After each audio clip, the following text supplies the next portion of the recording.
Howdy, Immortalium here, and today I'm going to be reviewing Panda Go Panda.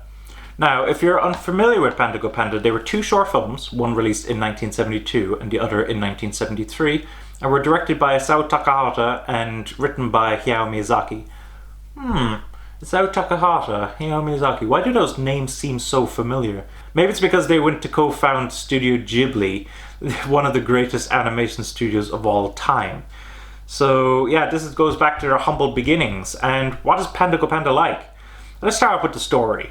So the story follows a little girl called Mimiko, and Mimiko is living with her grandmother, but her grandmother has to leave town for a little bit to go to an event, and Mimiko has to take care of herself.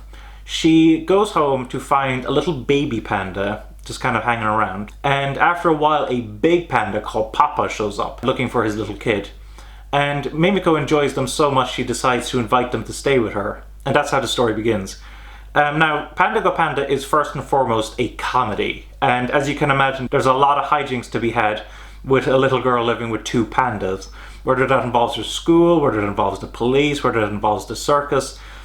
There's a lot of comedy to be had here, and it's really, really enjoyable. But it's also really sweet. Going to the characters, Mimiko is an absolute darling. One of the standout moments for me in her character is where at the beginning a police officer asks her, won't you be worried staying by yourself? What if burglars break in? And she says, ooh, burglars, I've never met them before. Wouldn't that be exciting? So she's absolutely the sight of innocence and charm. And whenever she gets excited, she decides to do handstands, which the pandas end up copying. And speaking of the pandas, the baby panda and the big panda are absolutely charming too. This is an unbelievably charming series. Admittedly, they are very simple stories, and if you're looking for, the depth of the later Studio Ghibli films, you won't necessarily find them here. But for what they are extremely charming and they are extremely funny, and I absolutely enjoy them. Discussing the animation, as I mentioned before, these were short films. They were animated by Tokyo Movie Shinsha, also known as TMS Entertainment.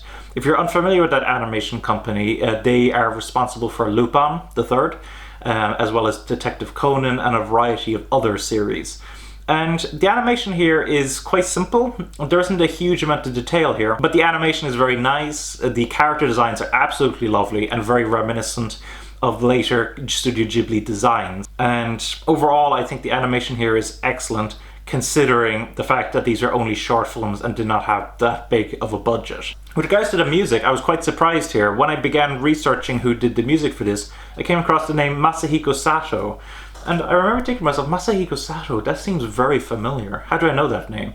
And it turns out he was the composer for Belladonna of Sadness, which is a completely different type of film than Panda Go Panda. And yet, the soundtrack here is excellent. It's very charming, it's very wonderful, it's very catchy. I am amazed that Masahiko Sato was able to do such a great soundtrack that sounded so completely different to his other works. It really shows how talented a man he is. Now, with regards to the voice cast, these movies are available in both English and Japanese. I chose to watch the English dub, which was produced by a company called Pioneer Entertainment. And the English dub is surprisingly good and enjoyable. A particular standout here is Papa Panda, who they decided to give him a Rastafarian accent, which is quite bizarre, but is nonetheless absolutely hilarious, and is actually a perfect fit for this. I haven't seen the Japanese dub, but the Japanese is available here. So if you, for some reason, find the English dub not to your liking, there is a Japanese version available. But I have to say, I've watched these in English dub and I find them absolutely entertaining in the English dub. Now, with regards to the release of these, so the version I have here is from Manga Entertainment. This was also released in America by Discotek Media.